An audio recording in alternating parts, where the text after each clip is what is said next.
tudo bem? Hoje eu vou apresentar a minha parte da apresentação referente a um micro framework, ou podemos dizer mini framework Flask. Eu trouxe aqui nessa apresentação 3 estruturas onde tu consegue trabalhar com o Flask, né? Então, hoje basicamente eu vou confirmar e validar os principais pontos referente a ele, né?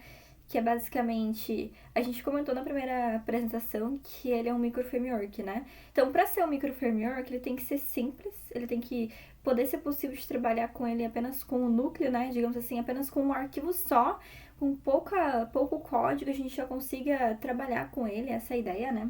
Já consiga, porque com esse pouco código já é suficiente pra gente conseguir, sei lá, criar uma rota, conseguir rodar o servidor, que é basicamente o aplicativo Flask. Então, essa é a ideia, né? E eu também quero validar os pontos, que é a questão de extensão. Então, o próprio Flask, ele te oferece extensões, né? E quais são essas extensões e como trabalhar com ela, né? Então, eu trouxe algumas extensões aqui. Uma mais conhecida, outra que eu não conhecia e aprendi agora. Também questão de flexibilidade, né? O Flask, ele é muito conhecido por ser flexível, né? Que tu consegue trabalhar com estrutura diferente. Não é que nem o Django, né? Que ele te impõe uma estrutura e tu tem que trabalhar dentro daquilo, né? Dentro daquela estrutura. Então, não que seja um defeito, né? Mas dependendo do projeto, como tu... dependendo da proposta do que tu quer fazer pra tua aplicação, talvez o Flask seja uma opção, né? Tipo isso, né? Dependendo de como tu quer fazer teu front, tu vai querer usar o React ou o Bootstrap, né? Então, vai depender de ti, teu gosto e tudo mais, né? Então, a mesma coisa do Flask. Então, primeiro eu trouxe 3 estruturas, né? A mais simples, a mais popular, só que essa aqui eu recomendo mais para projetos, né? De porte mais pequeno. Por exemplo, um projeto pessoal, um trabalho mais, uma atividade escolar. Porque pensa comigo, né? Se for um projeto de grande porte, onde há mais devs trabalhando, como tu vai trabalhar só com um arquivo só? Claro que tem essa possibilidade, né? Porque o criador do Flask, ele pensou assim, eu quero que as pessoas consigam desenvolver dessa forma, né? Ele disse que é possível, né? Tanto que o tema dele é, né, gota por gota, se não me engano. A gente comentou isso também na última aula, mas eu não me recordo muito bem agora. Mas o criador do Flask, ele trouxe essa proposta, né? Que tu decida como tu bem entender, que tu pode, se quiser ter um arquivo só com 4.000 linhas, tu pode ter. Ou se tu quiser também, tu pode ter outras estruturas com blueprints ou seguindo o padrão Factory também. Então, tu pode fazer como bem entender, né? Mas agora, nesse exemplo que eu trouxe, a gente vai trabalhar com o Flask, com um arquivo só. Nessa estrutura mais simples, deixa eu aumentar, que não sei se tá muito pequeno. Com essa estrutura mais pequena, essa estrutura mais simples, normalmente ela também ela vem com uma pasta templates, né? Que vai ficar daí todos os arquivos HTML e uma pasta, né? Um diretório, podemos dizer também. Static, onde vai ficar todos os arquivos CSS ou JavaScript, ou até imagens, né? Tipo PNG, né? Então, basicamente isso. Então, a primeira estrutura ela é mais simples. Então, ela é mais conhecida por ser assim, né? Por ter só uma pasta de templates e um arquivo API. Então, vou mostrar aqui um pouquinho desse arquivo, como é que ele é. Vamos rodar ele, mostrando que funciona, né? Já que na nossa primeira apresentação a gente teve bastante problema. E é isso. Vamos dar uma olhadinha aqui. Então, eu já tô já acessei aqui ele. E deixa eu rodar aqui. Flask Run. Show. Vou acessar aqui no meu navegador, deixa eu fechar aqui. Então, a primeira rota que a gente tem aqui, ela é simples, né? É bem-vindo ao Flask, um framework web simples e poderoso. Então, vamos dar uma olhadinha por trás? Então, é basicamente um return aqui, usando um HTML, né? Com um parágrafo e um título. A gente pode dar uma olhada que ela também utiliza o aplicativo Flask. Uma coisa que eu acabei não trazendo, mas também o Flask ele te possibilita definir os métodos na própria rota, né? Aqui a gente usa route, mas pode ser delete, pode ser get, pode ser put. Então, vai depender de como você está trabalhando, né? No nosso caso, a gente está definindo dessa forma. Mas eu queria trazer isso, por causa que o Flask, ele tem muitas funcionalidades e como a gente pode ver, o Flask trabalha em Python, né? Então é tudo muito compreensível, muito alto nível. Então a gente consegue ter essa facilidade de trabalhar com ele, né? Bom, próxima rota. Vamos dar uma olhadinha. Então a outra rota é um pouquinho mais complexa, a gente pode ver, né?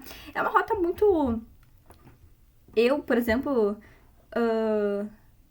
faço muito esse tipo de rota, né? Onde tem essa inserção aqui de variáveis, né? Principalmente ID, né? Às vezes é uma rota onde tu quer acessar um tipo específico, ou um delete, né? Que isso tem que estar informando o ID. Então é uma rota muito popular e muito usada, né? Então aqui no nosso exemplo a gente basicamente define e introduz essa variável. Então se ela for informada, a gente vai dar um return aqui com um título, nível tipo 2, né? Nível 2, dizendo olá, o nome da pessoa, né? Então vamos testar também. User Raíssa. Opa! Não, aqui. Olá, Raíssa. Se eu não mostrar nada, deixa eu ver o que acontece. Não encontrou, né? Porque não tem essa rota. Enfim, só queria testar. Perfeito. Olá, Raíssa. Então, já testamos 2 rotas aqui. A gente vê que ela é muito simples, muito tranquilo.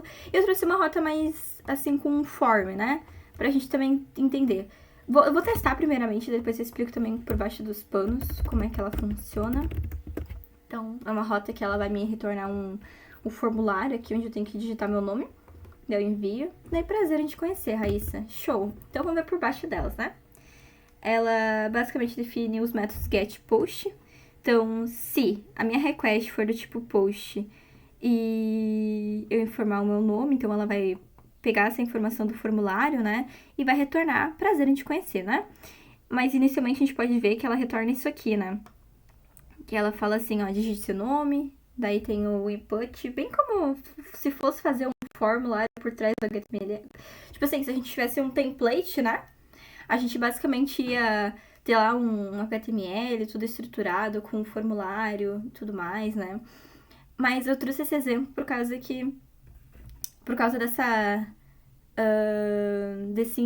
biblioteca aqui do próprio Flask, né? Que ele possibilita que a gente renderize templates dessa forma, né? Então é bem bacana. Então a gente trouxe um exemplo aqui simples, mas que faz muita coisa, né? Que ele basicamente lida com o formulário por trás dele, né? Então bem bacana. O próximo aqui também é um outro que eu achei bem legal também, que é basicamente usando Bootstrap, né? Então, Flask mais Bootstrap. Aplicação simples, mas estilosa. Então já ficou bem bonitinho. Então também, a gente usou aquele mesmo método ali, né, de renderizar template utilizando string. E eu trouxe uma seção aqui, diferente, né? Eu não estou utilizando aqui só, que nem anteriormente, um parágrafo e um título. A gente utiliza aqui a gente basicamente chama aqui uma parte lá do Bootstrap e renderiza isso, né? Então, muito legal. Então, com esse aplicativo, essa é a ideia, né? A gente mostrar nossa primeira estrutura, que a gente consegue fazer muita coisa aqui dentro. A gente pode fazer 4.000 linhas aqui, rotas e lógica por trás. Ia ficar bizarro de gigante, mas é possível, né? Então, é isso que eu vim afirmar aqui com essa primeira estrutura. De que a gente consegue fazer muita coisa e tudo isso que a gente quiser fazer, a gente pode fazer tudo com apenas um arquivo, né? Já que é um dos temas, é um dos conceitos dele, por ser um micro framework, né? Que ele possibilita a gente conseguir fazer tudo por aqui e com pouca coisa, né? Então, por exemplo, eu nem tenho template, né? Eu consegui fazer tudo isso, queria conseguir trabalhar com formulário. Então, é muito legal, isso aqui é muito legal.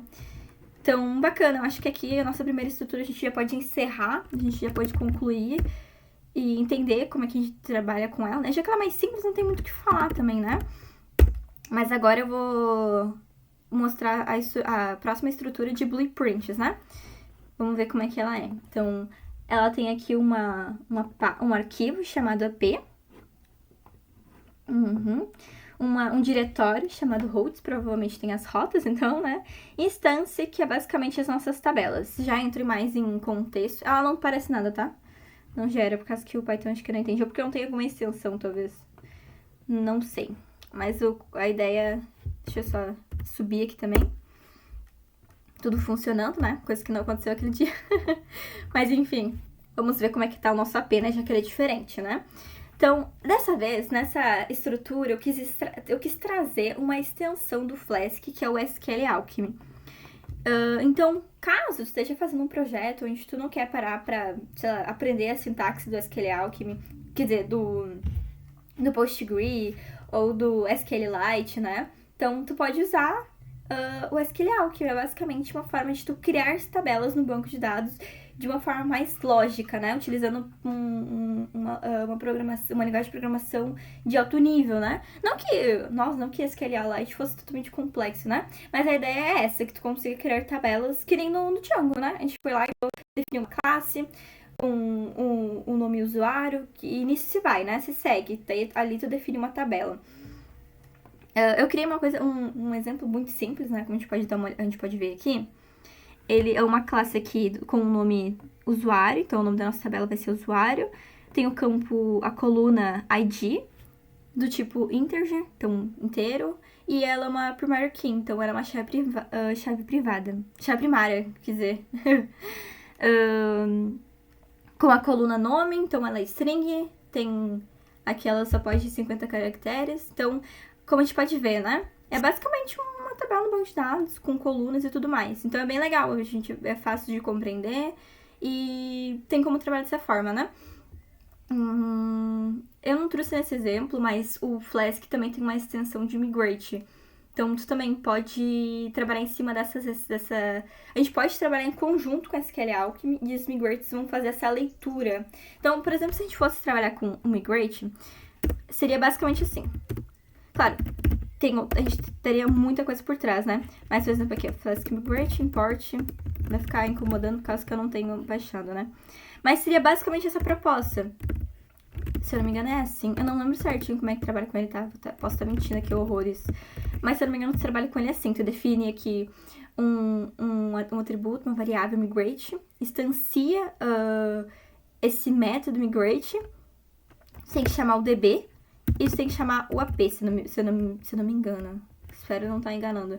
Porque a gente precisa do contexto da aplicação e precisa das tabelas, né? Então, o migrate precisa saber disso. O migrate precisa saber onde estão as suas tabelas e aonde está o AP, né? Para subir essas informações. Claro, para trabalhar com o migrate não é só definir isso aqui, né? A gente tem que usar um comandozinho lá. O comando normalmente é Flask. Eu não me lembro exatamente como é que é o comando, mas eu acho que é AP, que daí informa o arquivo onde está o aplicativo, né? E daí você tem que informar também DB, que é basicamente aquele parâmetro do banco de dados, do Flask, do SQL Alchemy. E o init, que é basicamente tu iniciar um diretório migrate, daí lá dentro vai ter todos os seus arquivos de migração, vai ter alguns arquivos de configuração também do Alambic, né? Porque como ele gera arquivos automáticos, né? Então ele tem algumas configurações ali para isso ser possível. Então tem o init que vai fazer isso, que vai gerar esse diretório. Tem o migrate, que vai gerar os arquivos de migração. E tem o upgrade, que vai aplicar essas mudanças no banco de dados. Hein? Eu posso estar errado, que eu não lembro exatamente o comando agora de cabeça, mas é basicamente isso a proposta, né? Então, dá pra também dar uma leve explicada, né? Então, a gente tá basicamente configurando o nosso AP com essas informações do banco, né? O URL. Então, aqui a gente também tá basicamente definindo essa variável com essa instância aqui do SQL Alchemy pra gente conseguir criar a nossa tabela. E para funcionar também, uma coisa do SQL Alchemy tem que informar o contexto da aplicação. Então, por isso que tá dessa forma, né? Esse método aqui também é do SQL Alchemy, se não me engano. E é do Flask? Tá. Mas é uma coisa acho que do próprio Flask, então... Pra funcionar, eu sei que pra funcionar o SQL Alchemy e o migrate, eles têm que ter esse contexto, que é basicamente esse if ap.apcontext, né? E isso aqui, esse método sim é do SQL Alchemy, que eu tinha dado uma conferida antes. Que é basicamente para criar todas as tabelas, né? Então, quando a gente for rodar aqui a nossa aplicação, ele vai fazer isso pra nós, né? Então, bem interessante. E aqui a gente tem basicamente registrando as nossas blueprints. Agora a gente chega na parte mais legal, né? Eu quis trazer essa explicação sobre o Migrate para dizer que, para comentar, né, sobre mais essa extensão que nos permite fazer mais isso, né? Então, às vezes, tu tem que parar lá para estudar bibliotecas para estruturar o teu projeto, né? E às vezes tu nem tem noção que o próprio framework te possibilita essas extensões que fazem isso para ti, né? Então, é interessante, né? Uma coisa interessante de se comentar. E isso, a gente também pode dizer que com isso a gente tá confirmando, né? Que o Flask ele é flexível, que o Flask é um microframework, que o Flask tem essas extensões onde tu pode decidir ou não se quer utilizar, ou caso queira utilizar bibliotecas que tu tem mais conhecimento ou prefere, né? Não é obrigatório tu usar o Flask SQL Alchemy, né? Tu criar um arquivo lá com tabelas utilizando a própria sintaxe do SQLite, por exemplo, né? Ou do PostgreSQL. Bom, enfim. Então aqui a gente tá basicamente registrando os blueprints, né? E a gente tá registrando o blueprint main MPB, né? Como é que é? Esqueci que letra é essa agora. B e P. Enfim, vamos dar uma olhadinha lá no nosso arquivo que tá definido. Então aqui a gente basicamente faz essa instância aqui do blueprint. É bem interessante isso aqui, porque basicamente, né, ele cria um container, se a gente for pensar, né, a gente cria tipo esse container com um conjunto de rotas dentro dele. E dentro dele a gente faz coisas bem semelhantes que a gente já fazia no exemplo 1, tá? Deixa eu dar uma olhadinha aqui. Que a ideia era só mostrar, né? Por exemplo, no outro aplicativo a gente definiu essas rotas tudo dentro de um arquivo, né? Então aqui a gente definiu de um arquivo separado e chamou elas dessa forma. Bom, a primeira é um exemplo com blueprint, então a organização é tudo, Flask mais SQL, que bom, criado automaticamente, né? Então a gente tem um retorno aqui com um HTML bem simples. A próxima rota é sobre, vamos dar uma olhada. Essa rota foi registrada a partir de um blueprint, então também é uma rota bem simples, só pra gente testar. E o form, acho que também é a mesma proposta, com um formulário bem simples, como a gente tinha feito na principal. Prazer, Raíssa. Então é isso. Então, nessa estrutura que a gente trouxe do blueprint, é basicamente pra gente mostrar, caso teu projeto esteja crescendo, né? Tu queira trabalhar de uma forma diferente com as tuas rotas. Então, é basicamente tu definir um arquivo... Por exemplo, né, a gente poderia muito bem ter um arquivo aqui só pra... sei lá, um arquivo dentro do Directory Routes, né? Um arquivo só pra rotas do banco, por exemplo. Não sei. Um arquivo só com carries, não sei, né? Um exemplo, né? Então, tu pode separar, né? E daí depois tu só vem aqui e registra, né? Então, essa é a ideia, né? Que, tipo assim, se eu crio lá um outro arquivo com outras rotas, que é rotas que eu vou usar em outro contexto, né? Tu pode só simplesmente register, blueprint e, sei lá, vamos supor que é routes MPB, né? Daí é só tu, por exemplo, tu vir aqui from routes, ponto. E essa é a ideia, né? Então, essa nova estrutura a gente demonstrar que tu pode utilizar, tanto mostrar essas extensões, né, que é do próprio Flask, e também mostrar que tu pode criar rotas utilizando, né, ai meu Deus, esse método aqui do próprio Flask, né. Então, é essa a ideia, né. Bom, acho que a gente também já pode ir para a próxima estrutura. Vamos dar uma olhada. Essa estrutura eu acho a mais legal. Porque eu vou aqui abrir todos os arquivos, né? Por causa que ela traz muitas coisas diferentes, né? Essa que eu trouxe mais coisas, eu utilizei uma extensão que eu achei muito legal. E eu também queria trazer também uma explicação, né? Porque a gente trouxe aqui uma outra estrutura chamada Factor, né? O que seria essa estrutura Factor? Basicamente, Factor a gente sabe que é fábrica, né? Eu acho que sim, né? Agora fica essa dúvida. Eu vou pesquisar aqui com vocês, mas se eu não me engano, Factor é fábrica, né? Eu tava falando isso quando eu pratiquei antes de apresentar. Isso, tá, eu não tô louca. Agora eu fiquei louca. Bom, nessa estrutura Factor, é basicamente uma fábrica, né? Mas como assim fábrica, né? Então, nos outros exemplos onde a gente trabalhava com a essência do aplicativo, era basicamente um arquivo AP, né? e essa instância, né? Então, se a gente for olhar aqui, a gente não vai criar outro app e Flask caso a gente queira fazer um outro aplicativo, não, né? O correto, o padrão é tu ter só uma instância do teu Flask, só uma instância do aplicativo, né? Esse é o correto. Só que aí que entra, né? Aqui a gente só pode trabalhar com uma garrafa, por exemplo. Então, se a gente for seguir a estrutura do Factor de fábrica, a gente pode trabalhar com uma fábrica de garrafas, com uma fábrica de aplicativos. Então, isso é muito legal, porque num projeto de grande porte, pode ser que tu queira utilizar essa função Create App para outras coisas. Você pode querer utilizar, sei lá, eu quero usar esse contexto aqui do meu aplicativo só para migrações. Ou eu quero usar só para um tipo de rotas, que por exemplo, rotas do banco, entende? Então é isso. Tu pode trabalhar com um aplicativo só que tu vai fazer essas instâncias, tu vai conseguir trabalhar ele com outros contextos, instanciando ele, né? Então isso é muito bacana. Isso é uma das ideias de trabalhar com o Factor, né? Com essa fábrica de aplicativos. E é um padrão muito recomendado, né? De segurança, assim, principalmente. Bom, então aqui a gente já tá trabalhando de uma forma diferente, né? A gente tem um arquivo chamado run, onde a gente vai estar instanciando o nosso create app e iniciando o servidor. Então já mudou um pouquinho, né? Então eu vou acessar aqui a nossa nova estrutura e vou iniciar ela. Eu vou iniciar ela de uma forma diferente.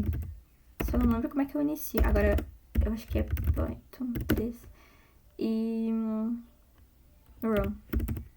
O nome do arquivo. Isso. Tá vendo que ela já iniciou até um novo? Antes ela só vinha com esse aqui, né? Deixa eu ver se tem um exemplo. Ó, só vinha com esse aqui. Agora ela também subiu esse aqui. Então, bom, já dá pra explicar agora, né? Mas por conta disso a gente também consegue acessar pelo celular, né? Por exemplo, claro, tem que estar na mesma rede, né? Porque esse aqui é o meu IP. Mas no caso eu poderia acessar pelo meu celular esse IP e eu conseguiria acessar as rotas que eu defini aqui no nosso arquivo hosts, né? Dentro do diretório AP. Então, basicamente isso. Então, isso aqui é muito bacana. Achei muito legal quando eu descobri isso. Tudo isso porque a gente definiu esse host aqui, que daí deixa essa abertura pra gente. Vamos dar uma olhadinha. Então, aqui a gente tem um arquivo init. O arquivo init a gente também faz praticamente a mesma coisa, né? A gente inicia o Flask e aqui eu também trabalhei com blueprints, então aqui eu também registrei os meus blueprints, né? E agora, nesse exemplo, eu trouxe rotas diferentes, que eu vou mostrar também. Mas antes disso, né? Vamos dar uma olhadinha lá. Então, já subi aqui. Deixa eu acessar, que eu acho que eu tô trabalhando com... Eu tô trabalhando com uma outra porta aqui, se eu não me engano. É, verdade. Deixa eu dar uma olhadinha aqui. Isso, tá. Então, agora a gente tá acessando as rotas. As nossas rotas da nossa estrutura Factor. Então, a primeira rota, ela é simples também utilizando o blueprint, né? Um exemplo bem parecido com a outra. A diferença é que tem explicações diferentes. Essa aplicação foi criada dinamicamente pela função createApp. A gente também tem um form, vamos dar uma olhadinha nesse form, acho que é a mesma proposta do outro também. Exatamente, olá, raiz bem-vinda à estrutura App Factor. Então, aqui nessa estrutura, a gente está trabalhando com essa ideia de Factor, né? E também com os blueprints. Então, nosso projeto está muito maior agora, como a gente pode ver. Só que nesse exemplo aqui, eu trouxe outras coisas. Eu trouxe uma outra extensão que eu achei muito legal do Flask, que é a extensão Flask RESTful. A gente basicamente vai usar esse método research aqui, que vai nos permitir fazer isso. O que ele nos permite fazer, né? Então, aqui são como a gente pode ver, a gente também está definindo rotas aqui, né? Rotas.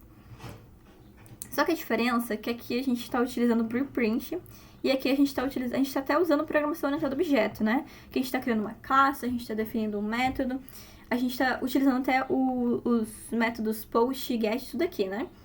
Então, isso aqui é muito bacana. Mas o que difere, né? Qual a diferença entre eu definir dessa forma para essa, né? Com o blueprint? Então, é aí que entra, né? Deixa essa questão. Quando tu define rotas utilizando o blueprint, é muito utilizada. Tanto os nossos exemplos a gente utilizou para renderizar HTML e também,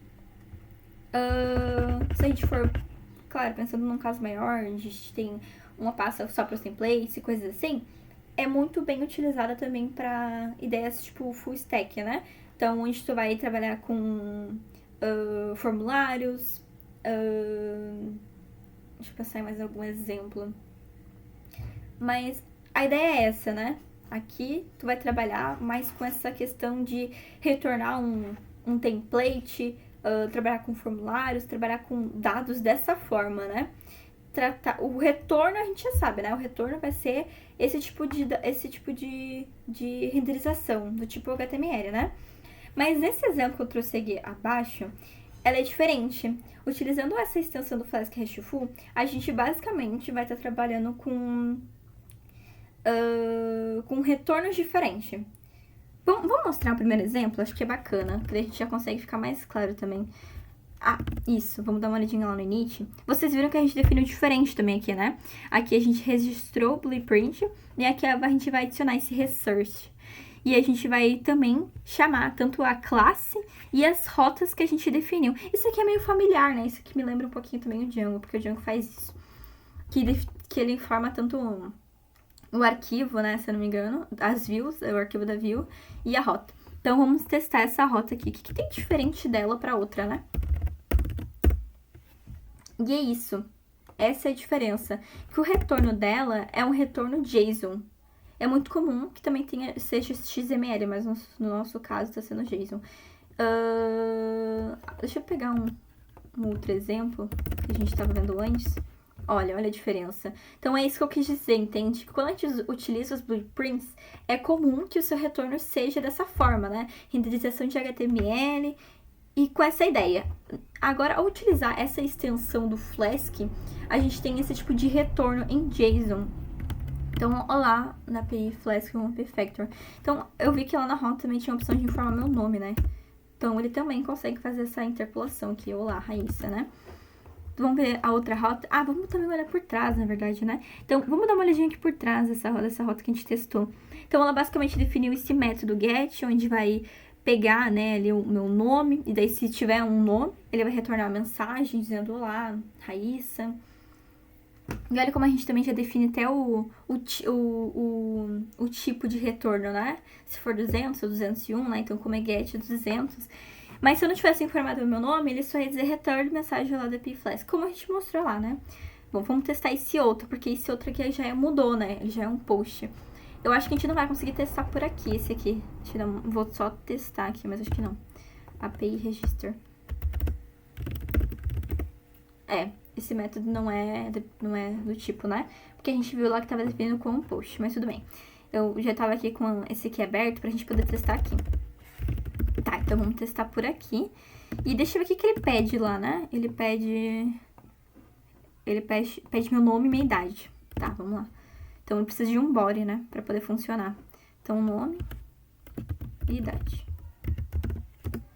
Vou botar 18. Vamos testar. Será que vai funcionar? Tomara, né? Porque senão ferrou. Ih, caiu o aplicativo. Será que eu testei errado? Deixa eu dar uma olhada. Ah, tá errado, né? Verdade. A porta tá errada. Ah, agora foi. Mensagem. Usuário Raíssa, 18 anos, registrado com sucesso. Vamos dar uma olhada lá. Então é isso, ó. Ele conseguiu obter os dados a partir do meu JSON e retornar essa mensagem. 201, ó. Vamos testar essa outra rota agora. Essa outra rota que é API User. Deixa eu pegar aqui. Isso.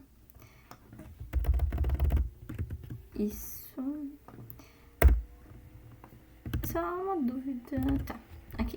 A gente tem que informar o ID, né? Que a gente vai atualizar. Essa rota aqui não tem get. Essa rota User Research, eu vi que só tem put e delete, né? Então, aqui, supondo, né, que a gente tivesse um banco, né, seria mais fácil, seria mais interessante ainda, né? Mas aqui a gente tem uma lista aqui definida, né? Que esse é o nosso banco, atualmente. Então, vamos atualizar, né? Então, primeiramente, vamos atualizar. Então, para atualizar, a gente só precisa definir aqui um novo nome, que vai ser Raíssa, é isso. E aqui, ó. Ah, eu sei que fiz errado. Post, esqueci. Ah, tô retirando, né?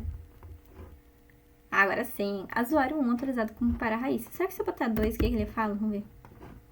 Vai reclamar, né? Ih, deu certo ainda. Vixe, Não é confiável, não, hein? Não deveria ter feito esse teste aqui nessa hora. Mas enfim, e se eu tentar deletar agora? Fiquei com essa dúvida.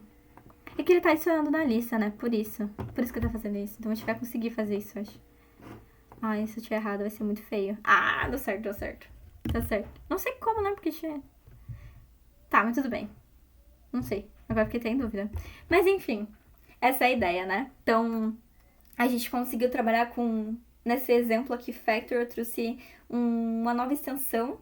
A gente pode ver até aqui o retorno dela, né? É bem bacana, porque a gente recebe até o retorno do tipo, né? Ó. Não que acho que no outro jeito também falava, né? Mas esse é um padrão, caso fosse usar o Research.